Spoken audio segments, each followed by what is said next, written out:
14, 13, 12, 11, 10, 9, 8, 7, 6, 5, 4, 3, 2, 1, 0.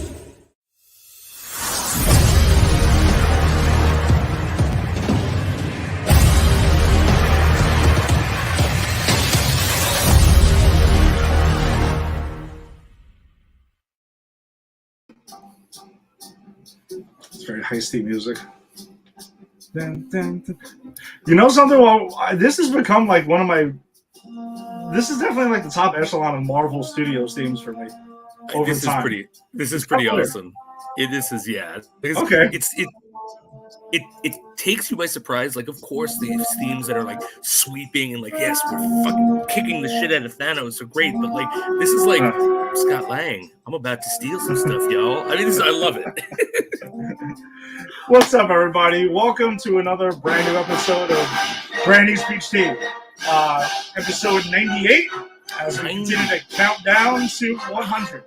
98. And can I tell you, Ed, Bossman Faraci has still not gotten back to me about us using the PCP mansion to throw an Avengers-style 100 anniversary party. And because of that, I'm up in the ante. Bossman, if you're listening, I want to use the mansion. I want to She-Hulk all over that mansion, and I want you to send the PCP Quinjet to pick us up.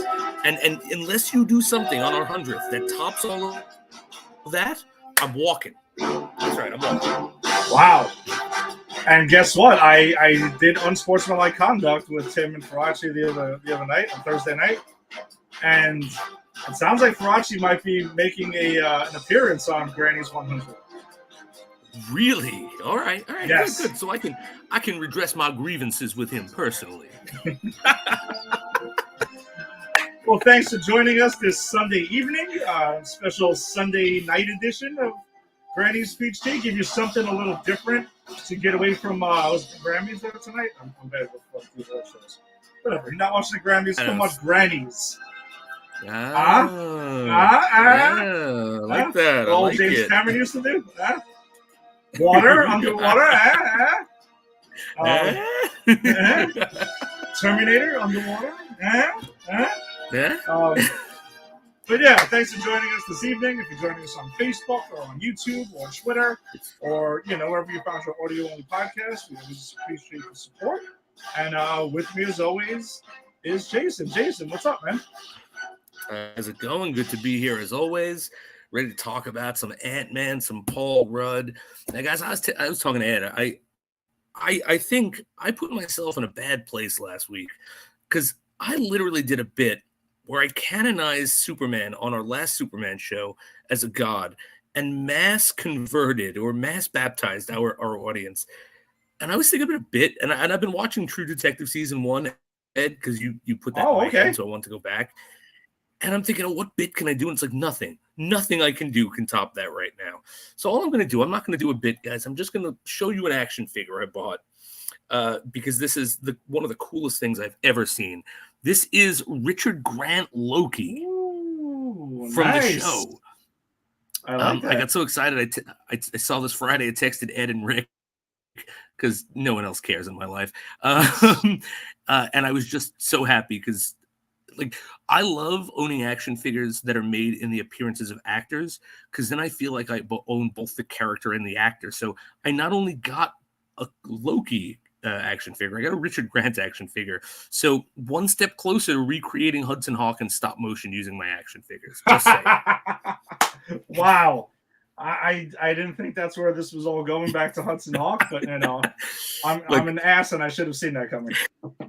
Time is a flat circle, and everything goes back to Hudson Hawk. Man, you bring me in here, then you're gonna have to give me some cigarettes and booze, and I'm gonna talk about Hudson Hawk as long as I like. Wow, yeah, I did not see that one. So, well played, my friend. Thank you. We do have a quick comment here from our buddy Alex. Alex, what's up? How do you guys feel about Ant-Man 3 being your 100th episode? Well, we've kind of somewhat sneaky made that happen by throwing in Steel last week because our numbers are going to be a little bit off. So, a little behind baseball right there. We kind of made it happen. So we figure 2 more episodes, we'll have an extravaganza of our 100th episode, a new MCU movie.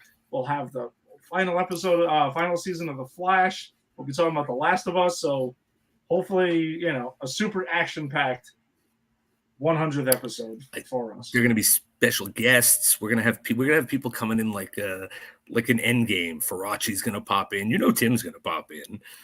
Yeah, that's a given. That's a given. I'm sure Rick will find a way. Hopefully, others will find ways to jump in. We got a cool show planned up for that, though. So it's gonna be fun. Yeah, absolutely. All right, so let's kind of jump right into it. So we did, we have covered video game stuff before, and I think we're going to kind of expand our horizons as we get to the 100th episode. So we kind of figured we don't have too many comic book shows going on at the moment, so let's jump into The Last of Us. I mean, it's a show everyone's talking about. It's on HBO or HBO Max, wherever you find it. And we figured we know that the new episode is on in 21 minutes, so we can squeeze in talking about the first 3 episodes, kind of like overall, right now. So let's jump into that before we get into our movie of the week. And Jason, you played the game. I did not. So I've admitted, I've talked about it on numerous episodes. I was very much into video games, but kind of somehow retired at some point. But I don't know. It depends. Like if someone like Jerry challenges me to Street Fighter, I come out of retirement instantly, and then I kick his ass, and then I just move it on. So I have to defend certain old. Yeah, it's very random. But The Last of Us, though, it looks like I've always I've seen commercials and I've heard people talk about it. It seems like a really cool, badass game that I would like. So, I mean, what did you think of the game? Oh, the game's fantastic. It's one of the top tier games I've ever played. The story is this. I mean, they've changed a couple things, and actually, I think for the better, because the job of the game is not to make it as cinematic as possible. Cinematic is good in certain games, and this game is very cinematic, but the game is supposed to give you a playable experience. So there are choices that happen in this show that work better, that I don't know if it would work as well in the game because of your constraints and what you're doing. So but the story is kick-ass. The relationship between Joel and the girl, I forget her name, it evolves into something beautiful, and it just looks great, and it's a hell of a lot of fun to play. It's not a slog. It's one of those games that this rarely happens, but when it does, it tells you how much I like a game. As I got to the end of that game, and the way I play video games is I spend as much time as I can doing every side quest possible. If I'm liking the game, I want to stay there as long as possible. Okay. But there wasn't enough for me to do side quest wise. And so I beat the game and I just went, but I still want to live in this world. I'll just play it again from the beginning. Like, that's how much I like this game. Okay. They don't have any of those. And I think this was part of the reason I started falling out of it was it DLCs, like downloadable content. So do they have any kind of like side quests and stuff that you buy to add on? I think they do now, but I haven't gone back to play it. I probably will go back to play it before I play the second one, which I'm going to do, as I told you off the air, to set up for the second season of this when it's coming.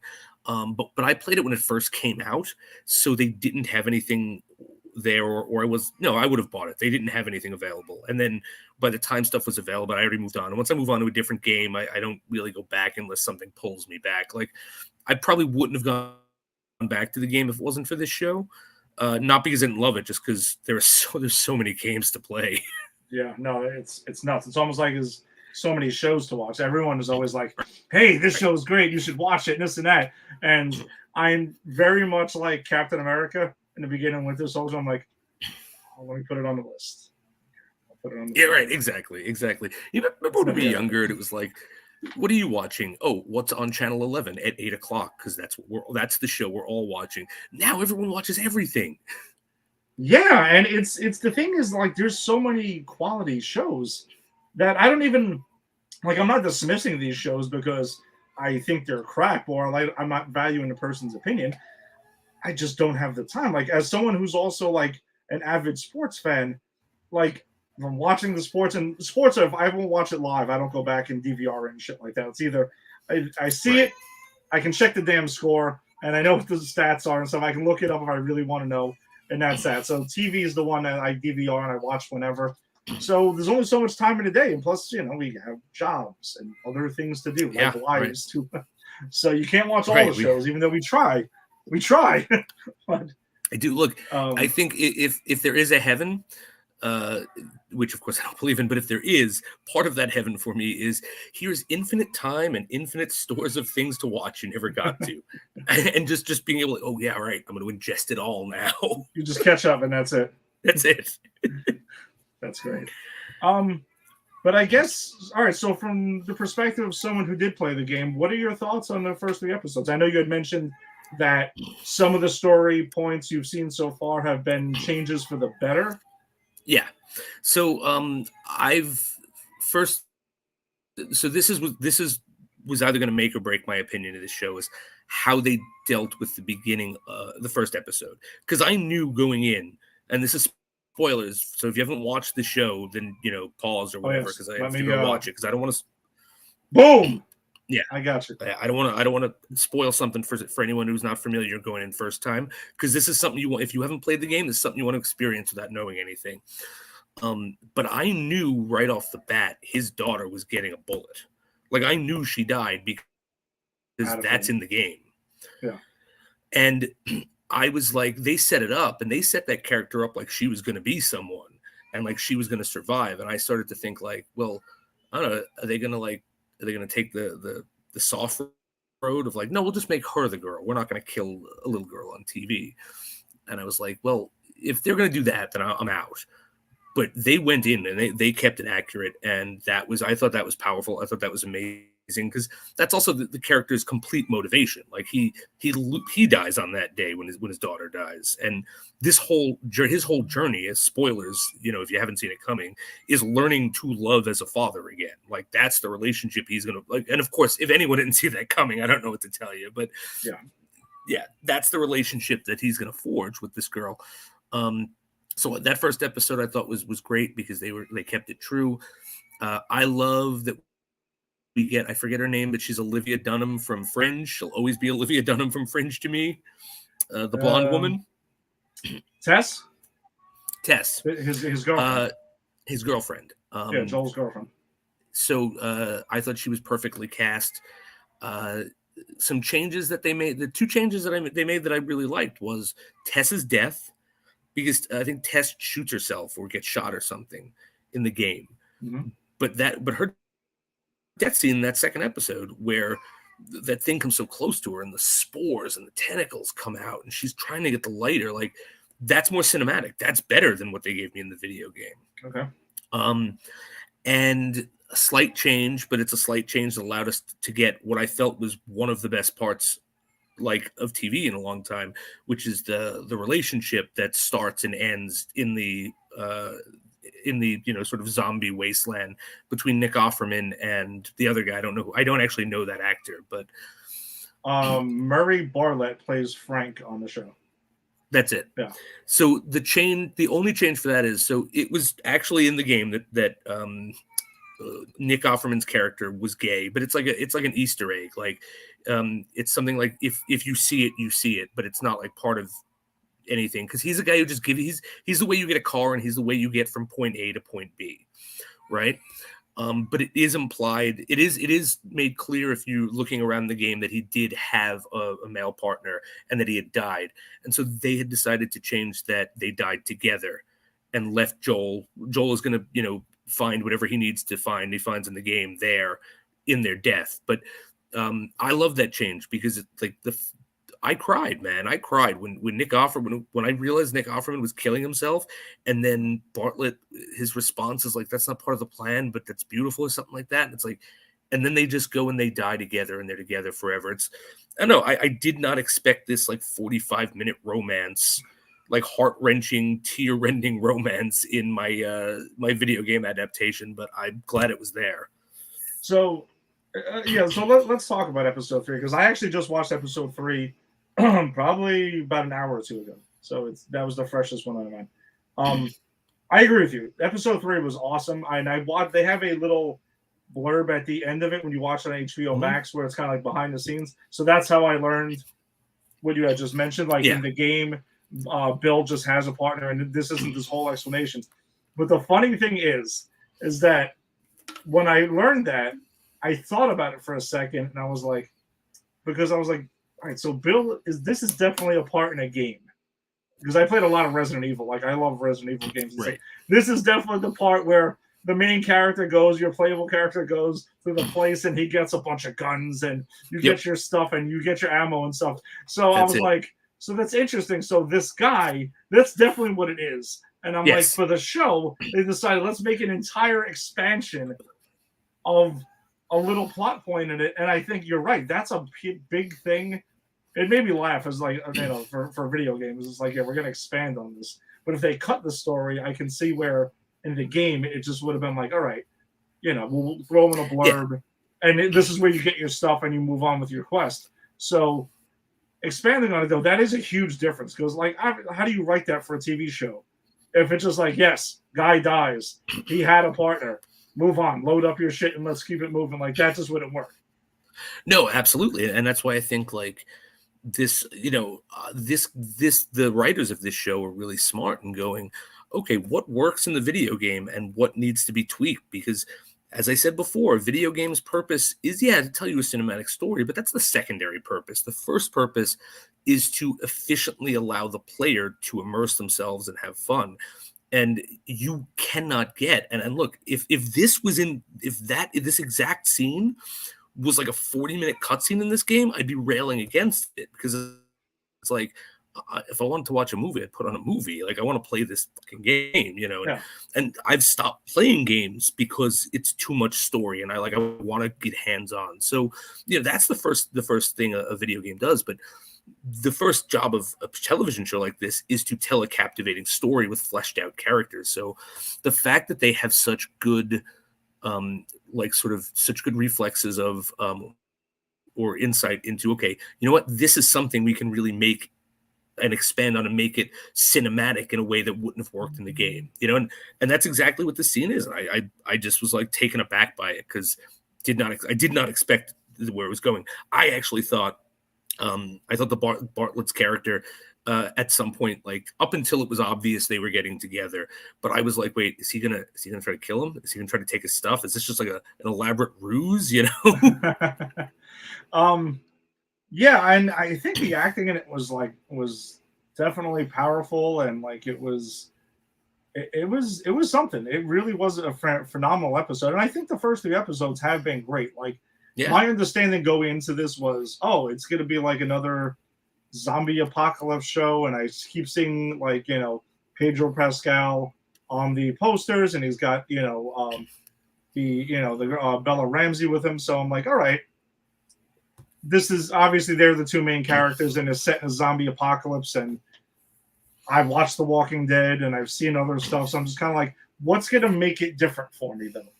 And I really do like the whole aspect of this like fungus spores thing, and when they run into one of them, I think it's in the first or second episode, where his head is like exploding, and I'm like, all right, so this is what's different now. Now you're bringing a new twist on it for me. Yeah, it actually makes it seem like it's scientifically possible. Like, when you watch Walking Dead, we don't even know what caused the infection in The Walking Dead. I don't think they've ever attempted to. I stopped watching it years ago, but they have dived into some stuff, because in the later seasons there is discussion about it. And there was the spin-off shows, Fear the Walking Dead, which actually that show is ending this year too. But that show is actually really good. That one, I think, for a little while, Fear was better than the original. And then they had The Walking Dead World Beyond, which also started diving into the origins of it. So there were certain things, but it was essentially scientific experiment gone wrong. Right. Yeah. And that's the thing is with all these zombie movies, even great zombie movies, because you know, it is you don't need to.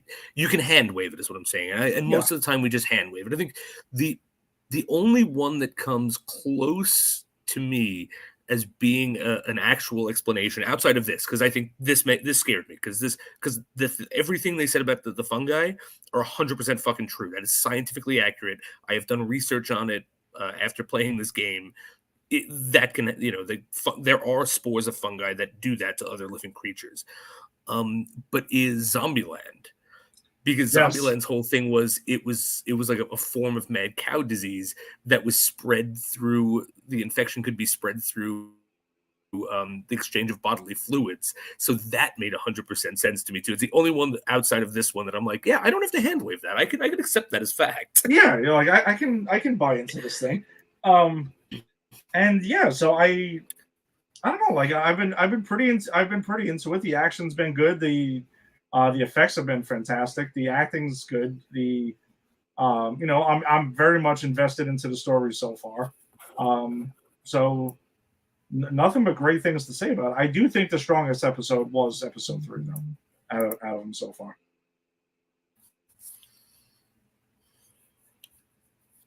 Like from every aspect. Sorry, having internet issues. Oh, okay. Yeah, sorry, I had internet issues, so I didn't hear what you had said. My apologies, but I'm sure. Yeah, no, I'm just saying, like, accurate. I'm just saying it was like I'm invested in on all levels of, the writing's been good, the acting's been good. I even forget that this was based on a video game. Because that's always been a thing. That's been a knock forever. Yeah, that's the thing about it is you don't actually have to know or care about the video game to enjoy this. And I'll give this is the biggest compliment I can give it right now is up until watching this, I never really thought there was a purpose to adapting video games into live action anything. Like I've seen a lot of these video game movies and that Mortal Kombat was fun, but is there anything I took from it that I couldn't have gotten from another stupid action movie? No. A lot of these video game movies like Super Mario Brothers from our childhood, which is awful, and God, we have to cover it now that we're doing video game stuff, and I both love and hate myself and you for that.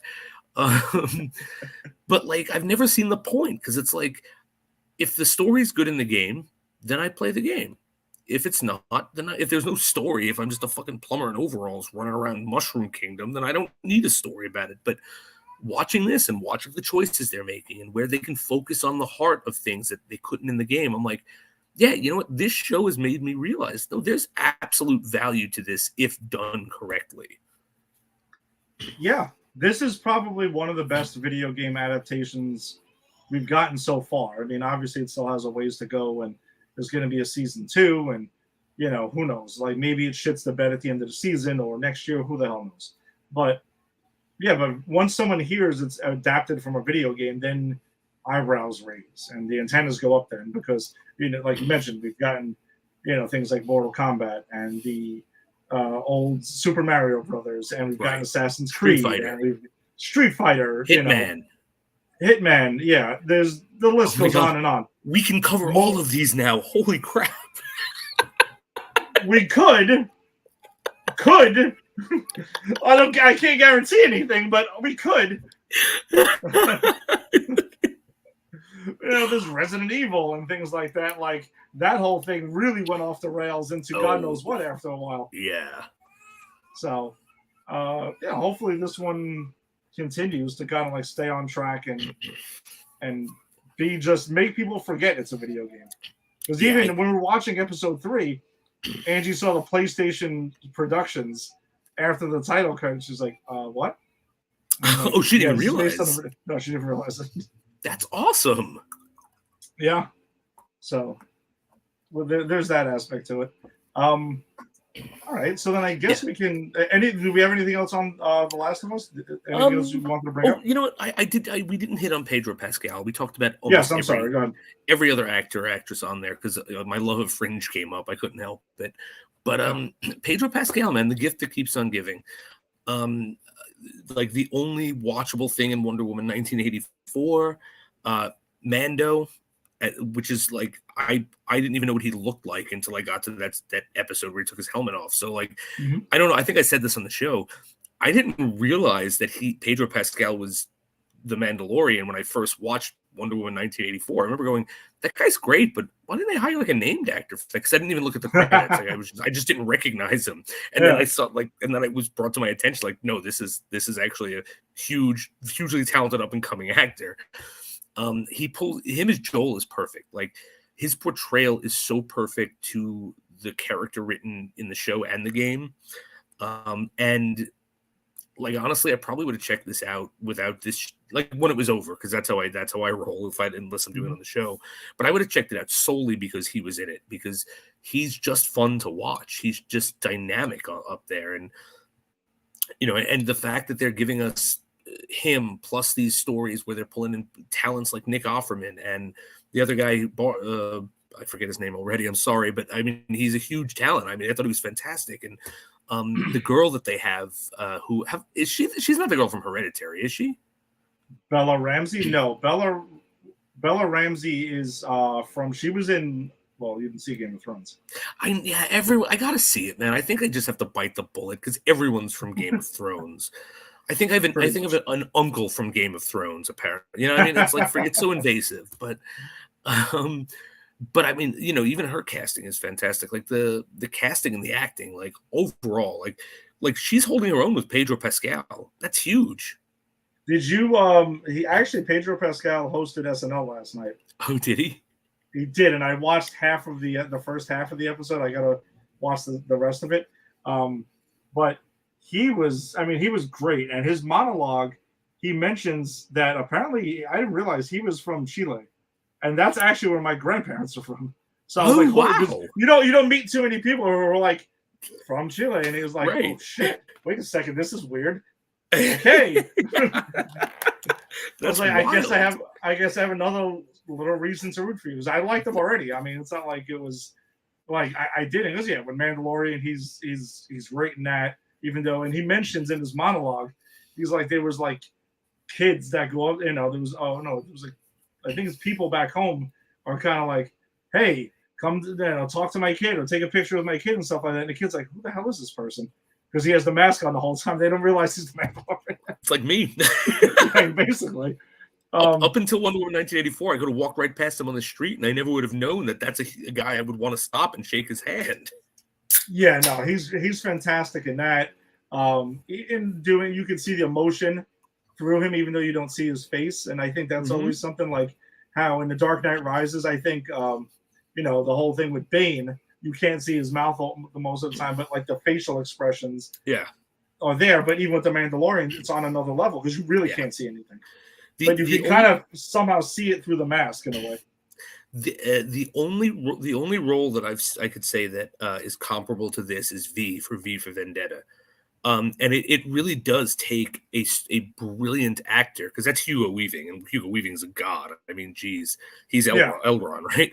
But it's like he's doing what Hugo Weaving's doing in that movie, which is like completely emoting and acting and selling a character without ever being able to use your face or facial expressions, and that's hard. Like like a lot of the cues that we as human beings take from people are from the face, and a lot of what acting is, outside of course being able to deliver the lines with emotion, is what you're doing with your face. So if that's taken from you as an actor and you can still hit it out of the park with a performance, only brilliant actors can do that. And there's a skit that's being talked about a lot online right now. You could probably catch on YouTube. Is they decided to make a play on The Last of Us, where they were like, HBO was adapting another video game, and it was Mario Kart. It was like in a dystopian future and everything like that. And Pedro Pascal is Mario. It's pretty good. But you know what's funny about that is that happened in the 1980s. It was called Super Mario Brothers, and it starred Bob Hoskins.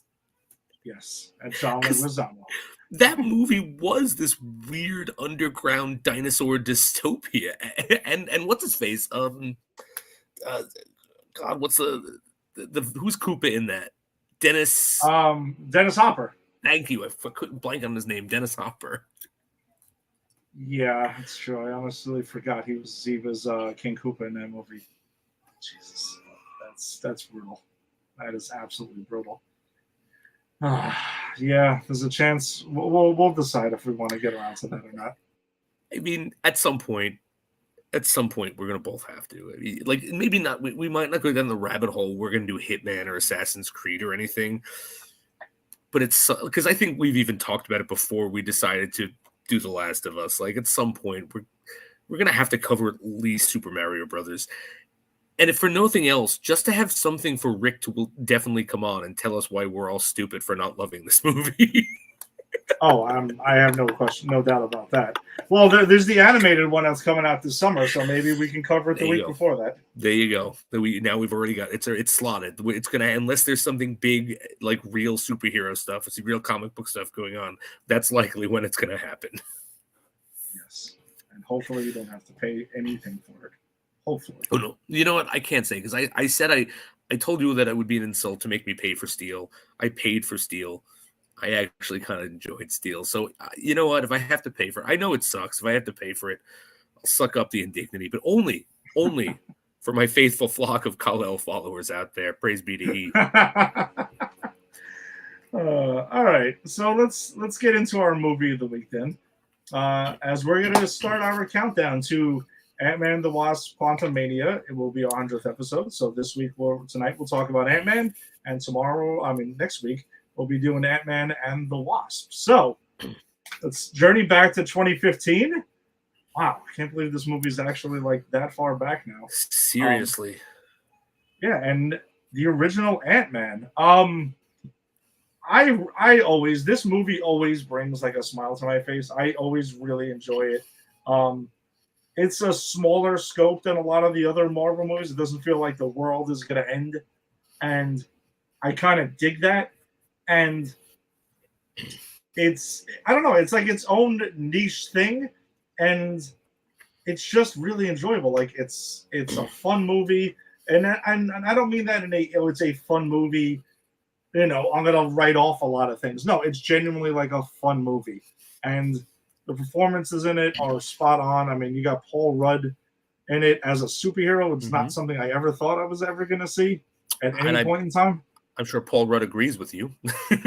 Yes, he may have even said something somewhat recently about that.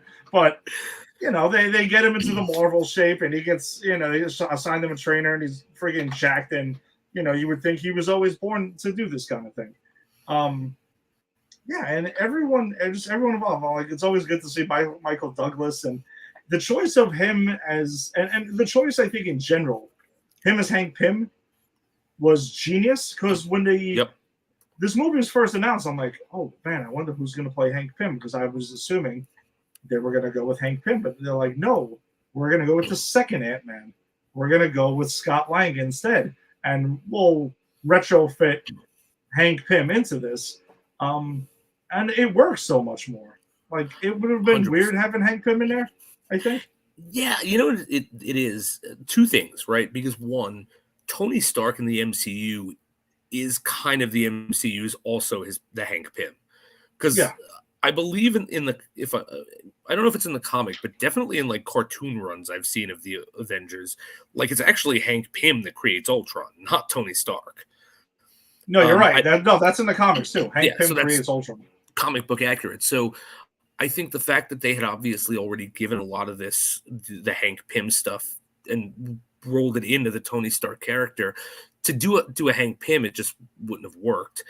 And also Hank Pym, even though he was an Avenger with Captain America and with Iron Man in the original Avengers, he just still feels like an older character than they are. Mm-hmm. So I think it was really smart of them to go, you know what? We're just going to make him an older character. Look at Michael Douglas, and he's going to be, pretty much like he's going to be a Tony Stark contemporary. He's of the Tony Stark generation. Yeah. So he's, that's the connection. And he can't use it anymore. Now he needs the second person. And Scott Lang is just such a fun character to bring into the Avengers, because he's a thief who, with good intentions and, just real goofy. Like this is just a quirky movie. Like I think these Yes. Ant-Man movies are the only quirky MCU movies like that they put out in theaters. Yeah, that is a good way to describe it. Like the quirky heist movie is kind of what these first two have been. Even though I have this strong feeling from the trailers that Quantumania is not going to follow this path. That's going to be a game changer. But also Yeah. like the character of Ant-Man became a game changer in Endgame. So Yes. you can't continue giving this character quirky one-off heist movies because he literally saved the entire fucking planet. And is the reason people were able to be brought back. So like he now needs to go to that next step because he is now a first tier Avenger. But these first two movies needed to be this. Yeah, because you could even see like it is in the beginning of his journey in this movie, even when he confronts Falcon, it's like, you haven't heard of Ant-Man? Of course you haven't heard of Ant-Man. Yeah. Who the fuck am I? You're an Avenger. I'm nobody. And in the second movie, there's very much of like, well, I teamed up with to fight in an airport with Captain America, and I got him put on house arrest. So like, I'm nobody. But you're right. And Endgame gave him a whole nother level, and I have a feeling we're going to get somewhat of a heist movie in Quantumania, but I think it's going to be based on the trailers. The heist is him stealing something for Kang, like on a much larger heist level than these first two films. Yeah, I think so too. Like, I definitely get the impression that Kang needs him for something. So of course, I mean, it's got to be a heist, right? It's always like that's why Scott Lang gets this gig in the first place because he's a good cat burglar. Yeah. Like, there's a great line in one of my favorite lines in this movie, and you completely see it coming, and it doesn't matter. But when Hank Pym offers Scott Lang the gig, and he's like, you know what? Thank you for believing in me. Yes, I'm in. My heist days are over. I'm never. You know what? I'm just not going to go around stealing shit. You're stealing things anymore. And Hank Pym's like, all right. Well, here's what we need you to do. We need you to break into this place and steal some stuff. Like, that's great. So, yeah, and I also think the choice, just to touch on Hank Pym one more time before we get more into Scott Lang, is with Hank Pym in this film, in the comic books, Hank Pym's history is a bit checkered because he was an abusive husband with Janet Van Dyne and everything like that. Like, that is a thing, and he has other personas, and like Yellow Jacket is one of them, right? Yes, he is Yellow Jacket in the comics. So I thought that was an interesting way to kind of and they touch on Hank Pym's temper a little bit, especially in the opening scene when he punches this dude who ends up working for Hydra. It turns out to be a Hydra shield guy, which we know what happened with that. So he punches him in the mouth for even bringing up his wife. So I thought that was kind of interesting. And plus also the way he plays off the younger characters, even with Scott, he's kind of like, you can tell he's like an older guy who probably did have like some temper back in the day, and he's a little snarky and stuff. But he's older now, so he's a little bit more reserved. He's not doing that kind of stuff anymore. But I thought that was an interesting way to get around some of his comic book past. I like that a lot too. Like, they show you he's got a temper, he's angry, he's popping guys in the mouth, he's pulling a Will Smith. Keep my wife's mouth out of your name. Pop. Yeah, that's true. I didn't even think of that. Just came to me now. Yeah. But he and that. As he gets older, that just becomes like him being grumpy. He's such a grumpy character in this. He is, and I love it though. I'm here for it. I do too, and I think Michael Douglas is the perfect choice because he has gravitas. He's Michael Douglas. Like, that's it. He's Michael Douglas. He knows how to act, and he just brings and Michael Douglas does really bring like that. A smarminess, but a classy smarminess, you know what I mean? And that's what Hank Pym is. He's kind of classy but smarmy and a bit angry and grumpy but good natured, and I think this was the perfect choice. Yeah, and also I think the choice of having another scientist in the Avengers, we would have had Tony, we would have had Bruce, and we would have had all right, it's enough. Like, we need to have a different element with Scott.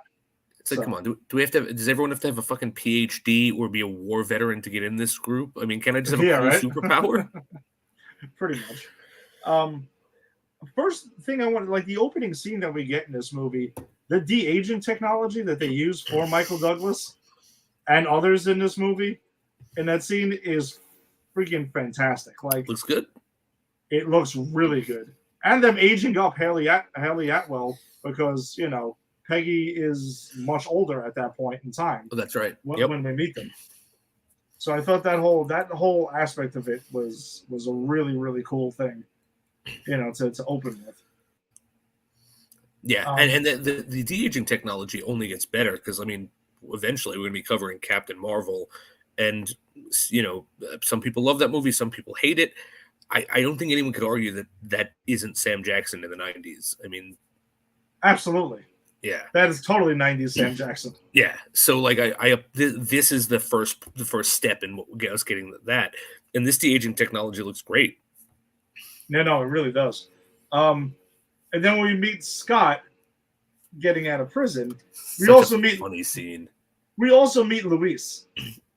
Who just, I mean, Michael Pena just crushes it in every scene he's in. I think he's the scene stealer in this movie. I was gonna say he is a scene stealer, like, and I remember enjoying it because I haven't seen this movie in a while. Ant-Man and the Wasp are movies that I go, I always enjoy them when I see them, but I never think to put them on unless, and I don't have cable, and I don't watch cable where things come on. I can just watch it. Like, I have to actively seek out my media. So I don't think to watch it if I don't have a reason, but I always like enjoy it when I watch it. And I remember Michael Pena starts setting up, and, you know, now it's like, okay, this is a meme, and this is like a cultural reference point, and is this going to hold up? Is this going to be kind of tired at this point because there's been so many references to this? That holds up, man. This is like him to that whole, okay, so let me tell you what happened. You know, it's like, so this girl, and she cleans the house for this old guy, and she's hanging with this, and I'm talking with this, and then he starts talking about, it's like, oh, is it? So this is the girl actually that I first lost my virginity to, and he starts telling that story. It's got like, wrong details. Okay, back on track. But like, he does that perfectly. Like, it, even though I knew it was coming, even though that it's become a meme and everyone references it, the original still holds up. Chef's kiss. He does steal every fucking scene he is in. I still would love to see the like a short video of him recapping the Infinity Saga. That would be hysterical. and just what he knows about it, right? And just go from there. I don't even want him to like give me all the legitimate details. Just whatever he had found out about it. Do we know if he was blipped? We don't know, actually. No, I don't think there's any.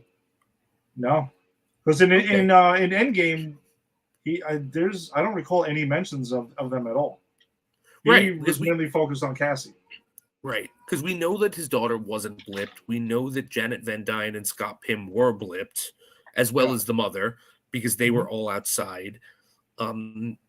But yeah, we don't know if any of his crew were blipped. So I wonder if that's going to be addressed and how that's going to be handled in this Quantumania coming up, because they're going to have to be in it. Yeah, my guess is they're going to be in it like the first half an hour or so, and I think then this shift the film will focus on in the quantum realm and things like that, and Kang and everything like that. So I think we'll probably get them some cameos early on, but I think it ends up fading away eventually. But yeah, when we meet Luis, though, he has the van, and he's like, yeah, you know, my girlfriend left me. My parents died, and this and that. But I got the van. Ever the optimist. And it's like, okay, yeah, that's cool. You know, Scott's like, all right, there we go with there. And then one of my favorite things for a while, and it skipped my mind until I rewatched it, was Baskin Robbins always finds out. Yes, that's one of my favorite lines in the movie. That was the running thing with me and Angie for so long with that. It's just about Baskin Robbins and always finding out. It was great. And his boss, man, like, I don't know who that actor is, but what a fucking great like moment in an MCU movie. Like, yeah, no, I read about you. You gave it to the man. You took back from them. I'm really happy about that. Oh, really? You like that? Yeah, you're like a hero to me. All right, because I really love this job. Oh, no, you're fired, of course. But hey, if you want to steal like a mango smoothie on your way out, like I can pretend that it's, I don't even know. Like that, I can't even do that character because it's just so off the wall and it's so funny. And as someone who worked in retail as long as I did before I became a teacher, very real. There are managers like that. There definitely is. I would like to believe I was a manager in retail, but not one of them. Yeah, no, I wasn't. I was the cool manager. I was the manager who, when the people in my department were being lowballed on their review that I was forced to give them because it was time for raises. So the Home Depot would tell you like, no, this is, you're going to give this to them, but we've written it up because it's raise time. I would say they would complain and bitch at me, and I go, I agree with you. You cannot sign it and fight it. That was the manager I was. I would always try to like, hey, don't kill the messenger. Take this up with the people who make the decision. Yeah, it's going ahead and fighting for the people. That's right. Which is why my I didn't have a career in retail, because you can do two things in retail: sell your soul as a manager or get fired. I did neither. I just went back to school and switched careers. It's like, yep, I'm gonna just take this elsewhere. I'm sorry, guys. So yeah, and we also then shortly after the Baskin Robbins stuff, we meet Darren Cross, who we're led to believe we will be seeing in a couple of weeks again in the form of MODOK now. It's just crazy. It is kind of crazy. I want to know how that happens. Like, dying to know how that happens. Yeah, I do. Like, does he go to the quantum realm and like do crazy mad scientist shit and become MODOK? Like, so at the end, well, whatever, we can jump around. At the end of the movie, during the fight with Scott, when Scott goes ahead and goes down, because he goes to the quantum realm, he goes subatomic and goes down to where Hank has told him not to go to defeat Yellow Jacket, which is Darren Cross. Then it looks like he gets sucked into the quantum realm. Right. Like, you can see him just like fold up and disappear. My guess is he's been in the quantum realm since. You're right. Like, did he meet Kang there? Did Kang make him into MODOK? Did he do it himself? Like, I don't know. Like, it's kind of cool that we're getting this character back though in a different form. No, I agree, because Darren Cross is actually great, and Yellow Jacket, which we will talk about, is a very menacing villain for such a quirky, fun movie. But I actually wonder, because like we can't get AIM, right? Because AIM was ruined the same way Mandarin was almost ruined by Iron Man 3, right? Because he was the head of AIM as well as the Mandarin. Yeah. So like we can't get AIM because that shot's been shot, but I wonder if they're going to follow the origins of the MODOK character, which is he was experimented on by AIM, turned into that, and then took over. So I wonder if it's going to be a thing where like he showed up, whatever people in the quantum realm, maybe Kang, maybe not, because he's kind of chilling with Kang, experimented on him, and then he became powerful and took over. Like, I'm curious if they're going to, even though it's not AIM, if they're going to keep that same sort of progress of the character of like, we've done this to you, holy shit, now you're in charge. Possibly. Very, very possibly. I mean, I don't know. I'm kind of fascinated by that, especially getting to see him again in this, and a kind of a refresher of how menacing he is, because like especially when we first meet him, he's talking about he's kind of just like taking over Pimtech and everything, and he also drops a pretty awesome Easter egg because he talks about refers to Ant-Man, the original Ant-Man, as Tales to Astonish, which is an Easter egg to the first appearance of Ant-Man, which I thought was cool. And he kills that dude in the bathroom. Like, dude, he turns him into putty and wipes him off the floor, and that's it. Goodbye. And flushes him down the toilet without a second thought.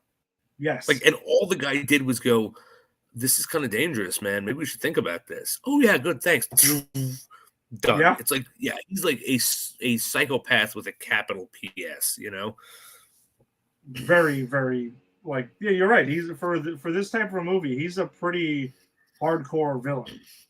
Yeah, absolutely. And he has some menacing stuff too, because we're jumping around. So he, there's a whole the whole plot is Janet Van Dyne. It's Janet, right? His or is it Hope? Which one is the daughter? Hope. So it's Hope and Pym are pretending to be on the outs, and they were on the outs. They really actually don't get along, but she's realized that what Yellow Jacket's doing is really fucking dangerous. So she's working with Pym to kind of subvert it and steal his work so it doesn't get put in other people's hands. And there's a scene where he goes to Pym's house and has this whole conversation with him, and Hope is there, and Scott's there, and they're hiding, and oh my God, he couldn't see us and stuff. And he, at the end of the movie, he's like, Hope, I came to your father's house last night to kill him, and I didn't because you were there. I had to figure something else out. It's like that's menacing, man. This man just came. He rolled up on Hank Pym's house, and if Hope hadn't been there, we would have murdered him. And there's not much Hank could have done because Hank isn't like armed in his own house. Yeah. He is pretty much like, listen, I have a laser focus on this, on succeeding, or excelling past my successor. I mean, my mentor, and I'm gonna blow past him. I'm gonna fucking murder anyone in my way who even questions me. Like, he's obsessed, and that's what makes him, so menacing in this. And I love, and this goes to the writing, and this goes to the acting as well. I love the scene I was talking about when he's talking to Pym, and he's like, well, why? Because the whole thing is he feels slighted because Pym apparently like passed him over or didn't give him something, or he feels slighted, and you can kind of tell he is hurt, even though he's a crazy psycho. Yeah, like, yeah, for sure. But why did you pass me over? Why did you do that? And Pym was like, well, I did it. Honestly, it was in your best interest. I didn't want to see this, happen to you. And so I don't know. It's menacing, but it also adds some humanity to the character that, again, this is at this point one of the most complex villains we've got, right? Because the MCU for a while was like struggling with coming up with complex and believable and real feeling villains. And, I don't think the Yellow Jacket gets his due for being that. Yeah, I do think by rewatching this again, he definitely is a better villain than I remember him being. Like that whole layer of it. Because, the way he saw it is like he saw Hank as his mentor, and that he would pass on everything to him, and he wanted to make him proud. And he was like, well, why did you hide your like greatest invention from me? Like, why was this thing like shit canned? And he shit canned it because it was what he felt like got his wife killed, and he felt like it was too dangerous if it fell into someone else's hands. So he figured, I'll sacrifice it. But then when Darren gets a hold of it, he's just like, I'm going to just use this to be the ultimate way to make him proud and to surpass him. And all the concerns that Hank had are all coming to life now because, he brought it out. And now you're right. Hydra wants it. Everyone wants it. It is this super, super dangerous, technology to have out there. But the way he sees it is, I'm showing him that I'm the man that he never thought I was. And that's even after. Yeah. And that's even after you find out he went so far as to take the company from Hank. Like, there's a line that's dropped there that's like, how do you get your company? It's like, well, you get the shareholders. Like, there was some like espionage, internal espionage and Machiavellian plots going on there. So, and even that wasn't good enough. And you're right. Like, he pretty much creates the nightmare that Hank is afraid of, because he is a commercial marketing these like Yellow Jacket suits. And they're not even supposed to be piloted, right? Like, they're supposed to be just machines at first, because they haven't been able to crack the code about how to shrink people down. Well, the way that I took it is that he was selling the suits before he finished the technology. Oh, okay. That's why he's experimenting on the lambs constantly and things like that. So, he's selling it before he's even like totally solidified it. And then once he solidifies it, then, obviously all hell can break loose. Though. Right. And even those commercials are scary. Like, the commercial he shows, like, it's a Yellow Jacket to do anything you need.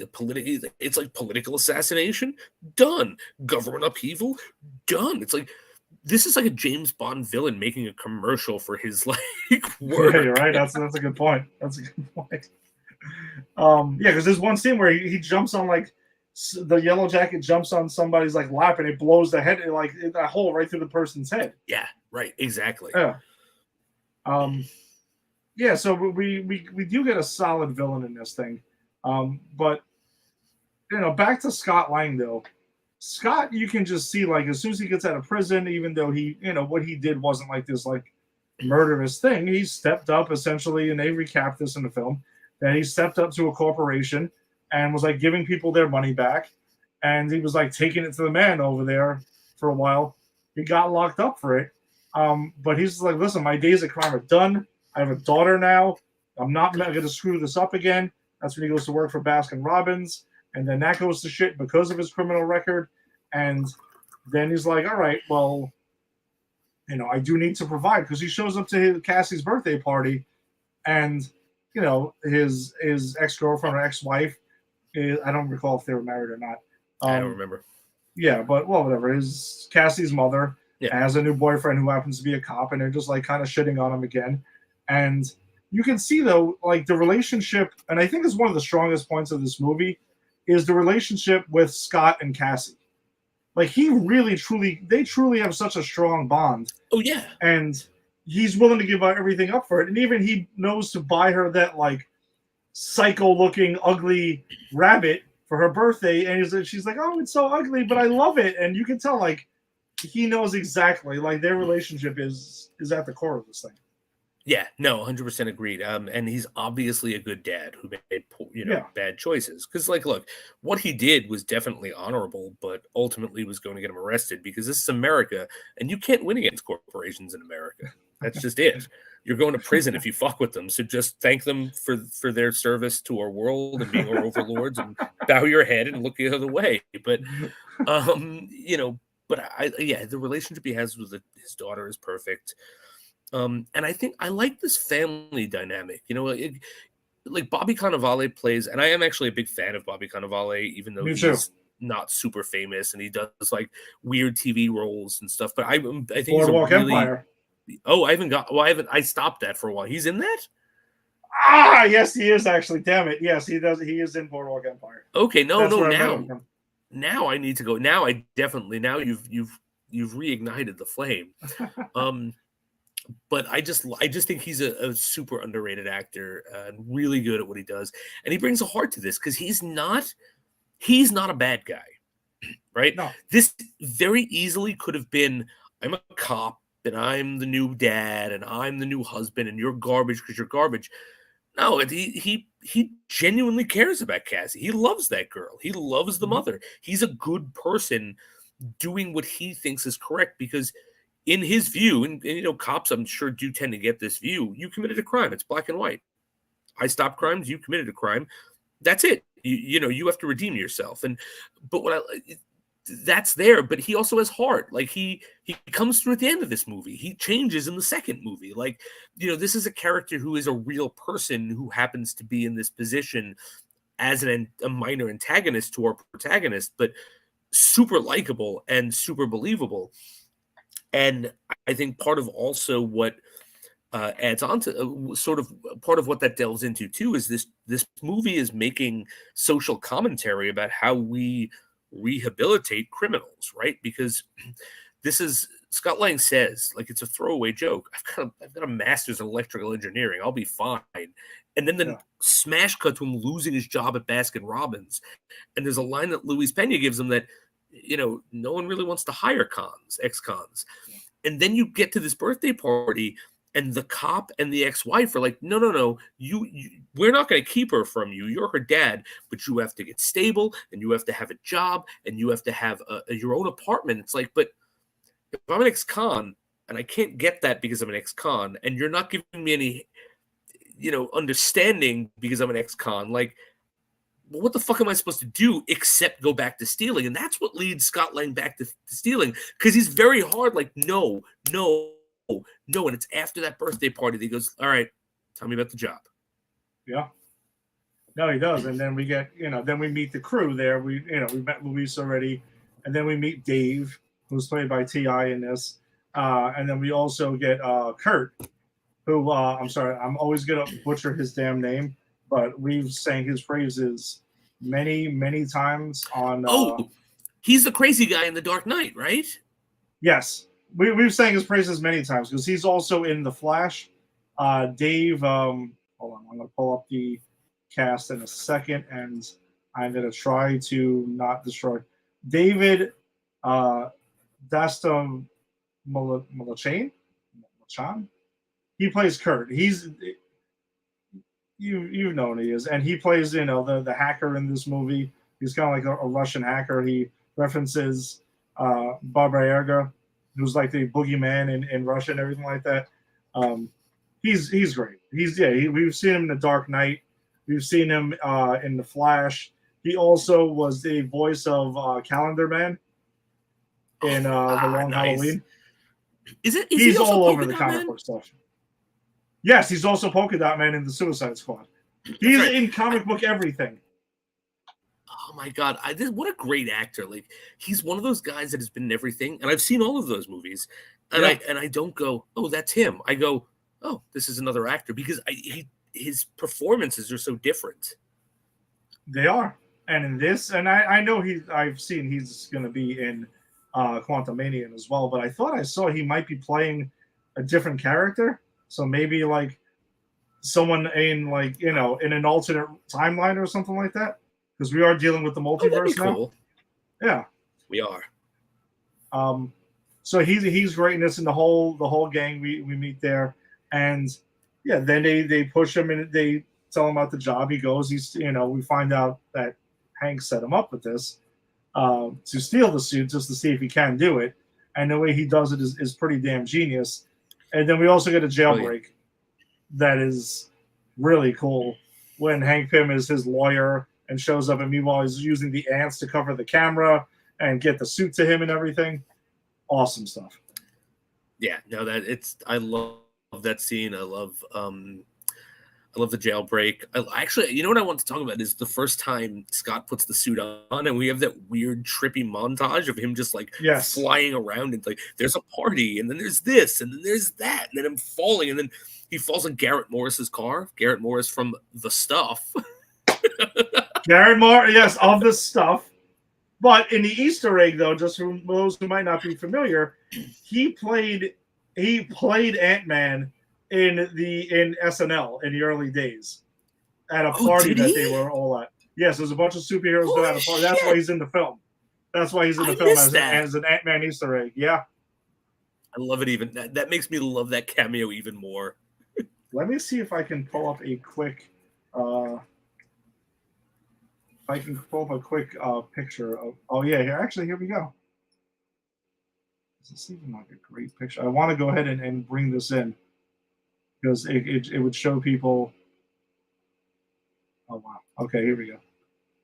It's a little bit blurry, but let me bring this in here. This is a pretty good shot. So this is of him and the Hulk,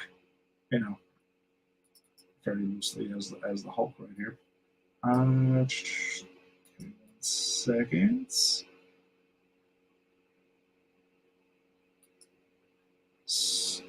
Okay, I'm not bringing that in.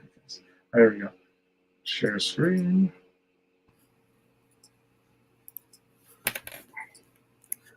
So there you go. That's some early days SNL. Oh, that's perfect. Oh my God. How did I not know this sketch existed? Yeah, if you get a chance, check it out. That's why he's brought in to, as a cameo in this movie. That was a super, super Easter egg. You know what? That is the chef's kiss of all Marvel MCU cameos. Like what a deep cut. What a deep cut on that cameo. Like, that's awesome. That's awesome. So that's where we go ahead and get that. But yeah, that whole thing is nuts where he's, Luis turns on the water and he's going through the tub that's there, goes through the party with the DJ, people dancing and stuff like that. And yeah, he sees a rat at one point. That was scary. Then there's the vacuum cleaner. Yeah. And I'm one who doesn't like rats. So no, me too. I was like, oh. One of my biggest fears are rats. Like, I see them on the subway and I freak out. Yeah, they're just useless. There's no need for them. But yeah, he walks, the rat's like rears its head up at him and he runs away. And it's just such a cool scene. There's just so much going on that really like establishes, like, we talk, this is no pun intended, but this is a movie of a smaller scale. Mm-hmm. And, his powers are also on a smaller scale. Like Scott Lang can't use his powers to go into space, but he can use his powers to like go to places that no one else can on this planet. And I just think it was a cool way to explore like what that looked like if you didn't actually know what the fuck you were getting into. Mm-hmm. because he does that accidentally. Yeah, and it would scare the living shit out of you. So yeah, shortly after that, then Hank mentions the quantum realm to him when he's doing the pitch, and we had mentioned the pitch earlier. And I do like Scott's, once he's making the pitch to him and what he wants him to do, Scott's like, well, the first thing we need to do is call the Avengers. Yes. And I thought that was great. And then, go ahead. Oh, I love Pym's response. Like, one Stark almost tried to get their hands on this technology. I'm not going to give it to another. It's like he's still bitter about that. Oh yeah, I know. He's like, listen, they can go all fuck off. I don't give a shit. And he even mentions like, what are they doing? Dropping another country on somebody, another continent over there, referring to what happened in Age of Ultron. Oh, Tim's got a comment too. Baskin Robbins always finds out. They always find out. Well, don't mess with them. Don't mess with Baskin Robbins. 31 flavors and triple the eyes to see what everyone is doing. 31 surveillance cameras. Yeah, so then we finally get the the Janet Van Dyne death at that time, which Hank goes ahead and gives that explanation. But we find that eventually she's really trapped in the quantum realm because when Scott goes there, that's the case. And of course, we knew she was still alive because she's not Martha Wayne, she's not Thomas Wayne, and she's not Uncle Ben. Exactly. She'll be back. Then Scott has to go ahead and steal something from what is believed to be an old Stark factory and is now the Avengers compound upstate. And then we get Ant-Man versus Falcon. Which was awesome, and I always forget Falcon is in this movie. And it was so cool to see this in light of like all of the new Falcon updates. I mean, he's Captain America now, right? But like, and what I like about this is Ant-Man wins, and Ant-Man mostly has the upper hand because who the hell thought that they were? Falcon didn't wake up that morning thinking he was fighting an ant-sized human being who could kick the hell out of him and he couldn't see him. But I like that Falcon holds his own, and it's a respectable battle. And Ant-Man obviously only wins because the movie's called Ant-Man, not Falcon. But I like that they go toe to toe and it's pretty even. But Ant-Man sort of still gets his moment of glory. I went toe to toe and beat an Avengers, so I thought it was very nicely handled. Yeah, he's like, listen, I fought an Avenger and didn't die, so right. Yes, and accomplished his mission. He stole what he went there to steal. I don't know when he did that during that Falcon fight, but hand wave, he did it. He's that good. Yeah, and also I do love that at the end of the fight where Falcon's like on his radio and said, listen, it's really important that Cap never finds out about this. Do you think there's a cut scene at Endgame where old man Cap is there and he's talking to Falcon, Sam, and he's like, Sam, come here. I always knew you got your ass kicked by Scott. I just didn't say anything because we're boys. You think there was that cut scene of that moment? There should. If there's not, there should be. If we ever get that Disney Plus thing that shows Steve Rogers putting back the Infinity Stones, they should include that as well. That's right. Every episode is him putting something wrong that was right, and one episode is just dedicated to him telling Sam that he knew about Scott and making sure that Sam knows it's okay. You're still Captain America. I still gave you the shield. We also get a training montage where Scott's learning how to jump through the keyhole and everything, and that takes a little while. He meets Anthony, and he learns how to communicate with the the ants that are there with the sugar cubes and the tea and everything. So that whole thing is in there, which is really well done. But then it gets us to the heist on Pymtech, though, where they're forced to Hank and Hope are forced to bring in Scott's crew. And the interactions with Michael Douglas and Luis Pena and T.I. and everything is great because you can tell like he's just like, we're fucked. We're completely fucked with these guys. Like, what am I doing here? Well, I wonder if that was actually not acting, but just what Michael Douglas felt like doing a scene with those two being like, old Michael Douglas, like, oh, I'm in a movie called Ant-Man with these two. We're fucked. All right, I'll just do this scene. We're fucked. I'll just do the scene. It's fine. But yeah, that heist, that whole heist thing gets crazy, and there's a lot of cool stuff in there. And one of the coolest things is that after there's this whole Scott ends up having to chase Yellow Jacket down in the helicopter and everything like that that's there. But when Hank gets injured, and he has a keychain with a freaking tank that has Pym tech in it, Pym particles in it, and that's how they get out of there. I didn't see that coming. That was nuts. I love that. And you know what? Yeah. If I were Iron Man, if I were Hank Pym and I was Ant-Man and I had that technology and I knew I was going into this, and because he kind of knows that, like, if he doesn't play this right, he dies. Like, he knows that Yellow Jacket wants to kill him. What am I going to do? Yeah, I'm going to bring an exit vehicle in the form of a tank as a keychain because I can. I mean, it's a brilliant stroke. I mean, I didn't see it coming, but once it was there, I was like, yeah, no, that's the move. And then so Yellow Jacket's going ahead and trying to sell the technology to the highest bidder, and then we find out Hydra is still in play, which I thought was a nice way to. There's a lot of like subtle Easter eggs that are in this movie from the shared universe that they're involved in, but it never feels heavy-handed, which is what by this point Marvel started becoming a master of. Yes, yeah, because there were times in Marvel where you could say, I see, you're setting up the next movie. You're giving us an Easter egg. You're doing this. Yeah. But by this point, it's like it's kind of seamless. It's like they're weaving things in, but it doesn't feel like they're smacking us in the face with it. It's like, oh, this is really just enhancing what you're doing. Yeah, it's not Iron Man 2. Like Iron Man 2, and they were still learning how to do that at that point. Yeah, exactly. Again, something that's never been done in most and hardly in movie history. So I cut them some slack. Now I can look back. I cut them a lot of slack because they were building again.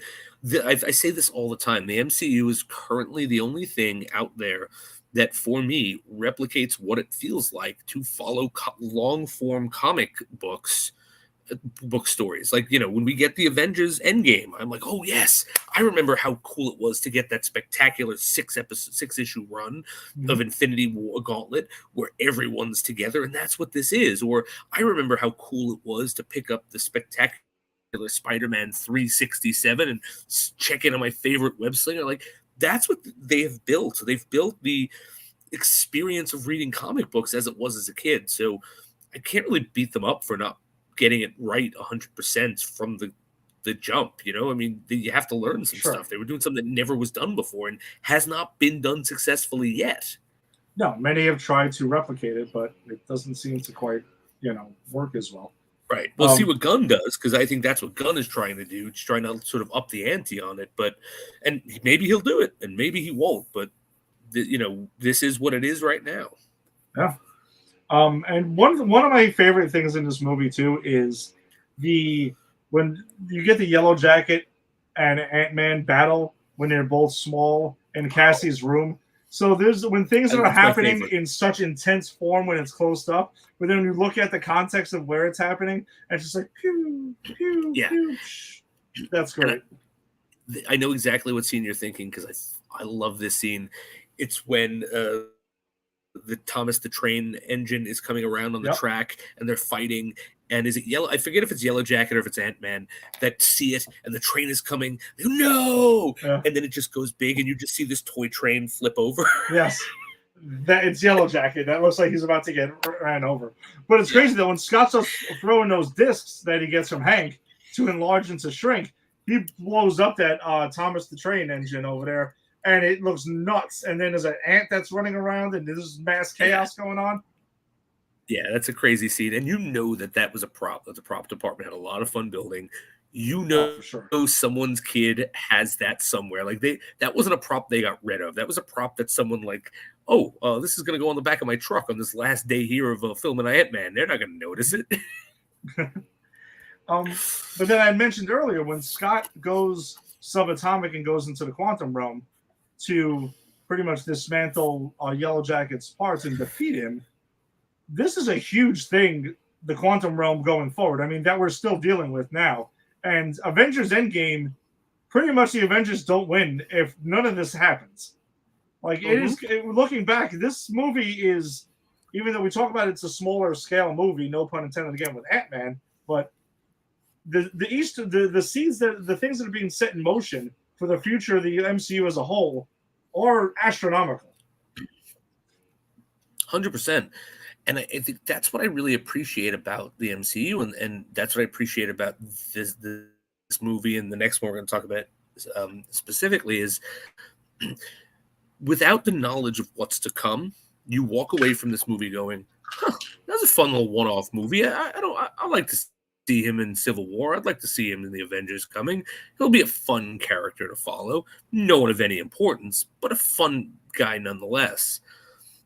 And then, everything done here and in the next movie, as you said, it's the reason Endgame is able to exist, right?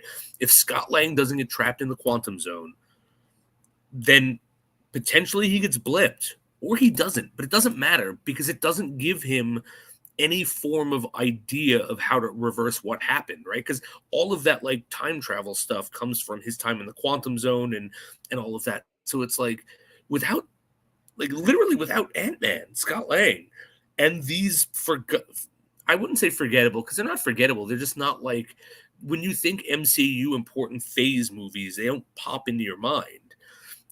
But they are actually probably the most important movies for the Infinity Saga because without them, Thanos wins. Yeah, so it just tells you, like, in the end, you can't miss any of the movies because something is gonna be introduced or is gonna happen that's going to lead to huge ramifications moving forward. Yeah, for sure. Yeah, so towards the end, we get the true beginning, like the Scott and Hope romance, because that starts getting set up, and then it's really funny how they do it though, because Hank just opens up a door and sees them, kissing briefly, and it's just the way it's played off, I thought by Scott was really funny.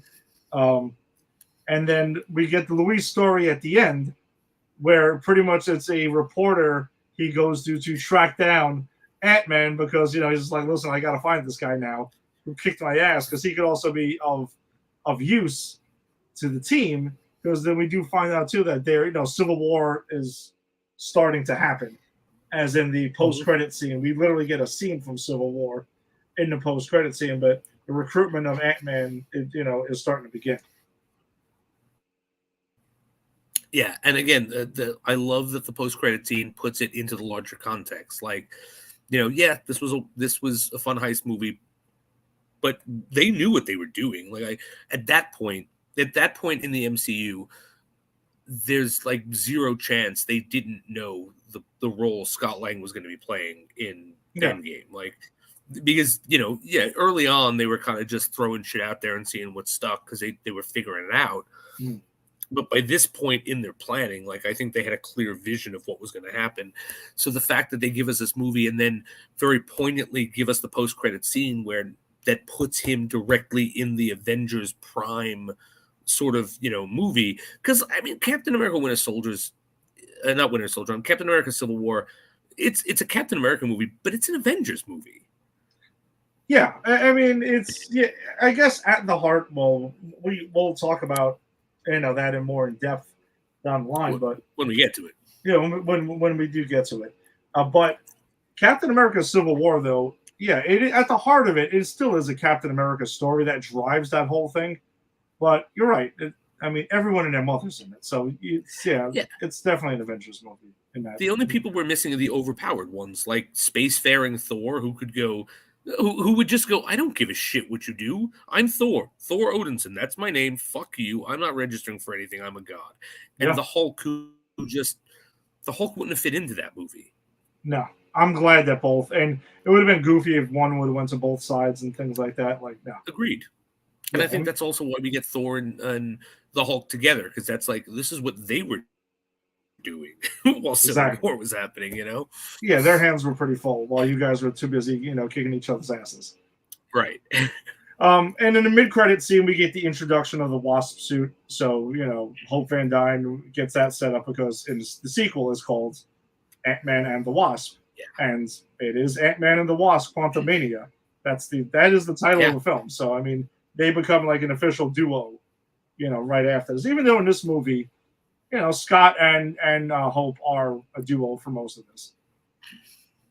Yeah, but on Hope's side, her whole journey is getting her dad to stop being a dad and start being, a person who respects his daughter's choices, because Mhm. he won't, like she says, we don't need Scott, like, because she hates him in the beginning, right? And they have this Yeah. wonderful love-hate chemistry. It pays off when they get together eventually. She has moments of like, oh, you have a daughter? Oh, you're this? Like, you have moments of realization where she sees him in a different light. So it makes sense. But, at the core of it, she tells Pym, like, we don't need him. I can put the wasp suit on and do exactly what you're asking him to do. And I work in the goddamn place, so it's less risky. And Pym is like, no, it killed your mother. Fuck off. You're not getting in the suit. And that's just it. Well, yeah, because Hank goes ahead and recruits him, Scott, because it's true, and Scott says it. I'm expendable. Like, Yes, they do have the whole thing with the Pym particles start messing with your brain chemistry and things like that, and he doesn't want that to happen to. So he's protecting his daughter, but even though she is right, she can handle herself with her, her hands and everything like that, like fighting wise. She ends up training Scott on how to truly fight during this movie, which I think is also a scene that I wanted to mention that I think is hilarious when they're talking about throwing a punch for real, because she's like, listen, you throw it too soft, then it's a love tap, and you could kill somebody also if you throw it too hard. So we got to teach her how to punch properly, and then she goes ahead and he throws the punch, and then, gets decked in the mouth right after that. I love that. Yeah. So like she's that's a love tap. That's not a punch. Yeah. How would you throw a punch? Go ahead. How would you throw a punch? And she just goes pop right in his mouth. And Hank's line of saying, she's been really looking forward to this part of the plan. So. It's so good. It's so good. But like her whole journey is leading up to getting the wasp suit, Mm-hmm. right? Leading up to her father realizing that she is the rightful successor to this. And she ultimately, in the second one, I think she ultimately is the one who makes the choice to keep Scott around because she sees his value, that they're together now. She sees him for who he really is. And because again, she only saw him the way Bobby Cannavale saw him, the way the wife saw him. You're a criminal. You're a fuck up. You're this, that. But she gets to see him in these different, lights. And so when she becomes a successor, it becomes their movie together. And I think it works. I think that whole tiering of this is how they come together and become a team is really believable in this movie. Yeah, no, they do set it up brilliantly, and we'll talk about it more next week when we talk about Ant-Man and the Wasp, of the escalation of it, because Civil War does happen between these two movies, and the events of him taking place and choosing to participate in Civil War is felt in Ant-Man and the Wasp tremendously, because she rips on him about when he refers to Captain America as Cap, and keeps fucking with him about that. Yeah. And that even gets referenced in Avengers Endgame also when she comes back. Right. Absolutely. And also, like, the whole setup for Ant-Man and the Wasp is, Scott's doing his time at home under house arrest for the actions he took in Civil War. Yeah. And it's huge. It's a huge thing. I'm sorry. No, I was going to say we also get the introduction of his parole officer as well, that was in WandaVision. That's right. I forgot about that. Yeah, and I'm excited to watch that next week, because I will say out of the MCU, it's one of my least watched MCU movies, rewatched MCU movies. I'll say, because I think the least. No, I may have seen Eternals more than this. Oh, okay. Wow, it really is one of these watched. No, because Eternals, when we first covered it, I ended up seeing it like 3 times that weekend. It wasn't really the plan. I think I had seen it with like Tim and Jax the opening night. Oh, right. And we saw it together. Then we saw it, and then Angie couldn't go with me to see it. So I ended up seeing it like 3 times in the first weekend. So by the time we rolled around to cover it here, I was like, wow. I didn't know what to make of that movie when I first saw it. And then as I've seen it more, and I haven't rewatched it actually since.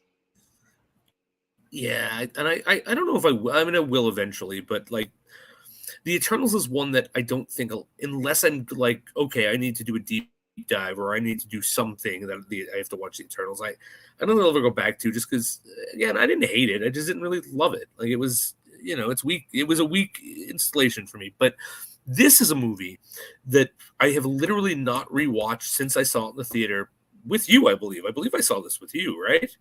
Ant-Man and the Wasp. Did I see this with you or no? I don't remember. I don't remember when we started remember. seeing these movies together. It doesn't. Yeah, I don't. But I haven't seen I don't this remember. since. I haven't seen this since I saw it in the theater, and I own it. Yeah. And I've even rewatched Captain Marvel once. And I only bring that up because, like, Ant-Man, I've said this in the show a bunch of times. Ant-Man and the Wasp, it falls in this weird gray area with Captain Marvel where it was like, oh, your movie's between Infinity War and Endgame. I'm not, like, I'm there, I'm watching it, but I'm really just looking for strands of Endgame here. You know what I mean? And I think I rewatched Captain Marvel just because it was one of those movies that, like, I don't know. Like, I really like the stuff they do with Nick Fury in that, and I actually do like Captain Marvel, the character and the actress they got. I know a lot of people don't like Brie Larson. I do. But Ant-Man Wasp was one of those ones that, like, I got it and I was like, all right, I'll rewatch it, but, like, I just never did because I always, like, yeah, it's the movie that is really only tangentially connected in a way that I didn't see when I saw the movie to the movie I was excited about. So I'm excited to rewatch it and actually get a new take on it and get my, like, post. Come on, this isn't fucking Endgame. Give me Endgame. You know, like, that's how I felt watching it. Now I can watch it and just experience it for what it is. So I'm really excited to rewatch it this week. Well, that was the thing with the first two Ant-Man movies. I've heard them referred to as palate cleansers. Like, if you remember, Ant-Man came out after Age of Ultron. That's right. Right after. So you have this huge, you got the Avengers movie, which everyone's, I know, that's the high. And then you kind of got Ant-Man after, and which I personally liked because I did like the palate cleanser situation. Plus, I just genuinely really like Ant-Man. Like, I really thought this movie was awesome. No, I love this movie. And actually, I have a story with this movie that I got to see it a week before it premiered in the United States. Oh, really? Because I was in the Philippines at the time. This was the summer I went to the Philippines with my wife. Mm-hmm. Well, now wife, then girlfriend. And if I've never mentioned this on the show, my wife is actually from the Philippines, so she has family there, and sometimes we go there, and we got married there when we got married. But when we got there, it was like, babe, the Filipino premiere of Ant-Man is a week before it's in the States. I actually can see it before everyone else I know. We gotta go this week, and it was one of like three or four superhero movies she saw with me in the theater. And you know, she hated it because she hates all these superhero movies. But I got to see it a week before everyone else, and I was so excited because it's like, yeah, everyone else is wondering how this movie is, and I know it's great. Dude, you really bring me back to, like, man, because I stopped, like, going online and trying to get those passes in advance for the movies for a while now. I feel like, man, I miss those things, man. It's just the lining up outside, waiting for hours thing. Like, I'm kind of just over it. No, like, I couldn't do that. Like, I don't want to see a movie in advance enough that I would go into this, like, take a train into the city and wait online. Like, I'm old. I'm impatient. I don't want to do that. This was just like, it's just out in the theater. Let's just go see it at noon. You know, because it wasn't a special thing. It just came out earlier in Asia than it did here. Mm-hmm. Nice. All right. So that kind of just pretty much wraps it up for us this evening. Thanks for joining us. Smaller size show. A smaller size show, but still, like, pretty solid. Smaller size show that packs a punch, like the Ant-Man movie, right? Connected to everything we're doing going forward, but a smaller type show on the quantum level, guys. Well done. But yeah, thanks for joining us this evening. As always, if you're joining us on the Facebook live stream, be sure to check out Granny's Peach Tea, our own Facebook group. Join the group. Go ahead and check out the trailers and all the other stories that we share on a daily basis that don't make the show. Also, be sure to check out Pop Culture Pros and popculturepros.com, because that's who we are presented by, as always, Pop Culture Pros. If you are checking us on YouTube, go ahead and subscribe to Pop Culture Pros. On Twitter, follow at Pop Culture Pros. Instagram, same thing. And wherever you found your audio-only podcast, subscribe to Pop Culture Pros. Check out all the other cool stuff we got going on. We got plenty of shows about sports. We got 2 baseball shows. We got Unsportsmanlike Conduct, which we'll be doing a Super Bowl preview this week. Into wrestling, we got the Just Too Sweet show. Into other stuff that similar to that we cover. But you can check out Don Mega on Are We on the Air? Or Am I on the Air? Sorry about that. And check out the A to Z show as well. We got you covered on all bases here on Pop Culture Pros. We will be back most likely next weekend. We're hammering out the details of that. But you can catch us up where we will be talking about the season 9 premiere of The Flash, because The Flash does come back this Wednesday for its final run. Pun intended. God, nicely done. Nicely done. So we'll fingers crossed that we get a cool finish to this to The Flash. And guys, stick the landing. That's all I'm saying. You've been on for a long time. You've given us great stuff. You've given us shitty stuff. Just stick the damned landing. Yeah, you don't need to level up anymore. Just stick the damn landing. We'll be talking about tonight's episode of The Last of Us, which will be episode 4. So check that out. We'll be talking about that. And also our movie of the week will be Ant-Man and the Wasp as we count down closer. It'll be episode 99 for us before the big giant size issue. It's like a giant size issue, Jason, which will be episode 100. That's what it'll be. This is our PCP crossover issue. It's the giant size, bicentennial, whatever it is, right? Hologram cover to it. It'll be like $50 a book and stuff like that for no reason. That's what it's going to end up being. So, and everyone can buy it, and it will never, ever, ever appreciate in value, much like all of the Death of Superman comic books that everyone our age owns, and no one will be able to sell for more than the $3 they paid for them. Unfortunately, this is true. So, so have a good week, and we'll see you next week, all right? Peace.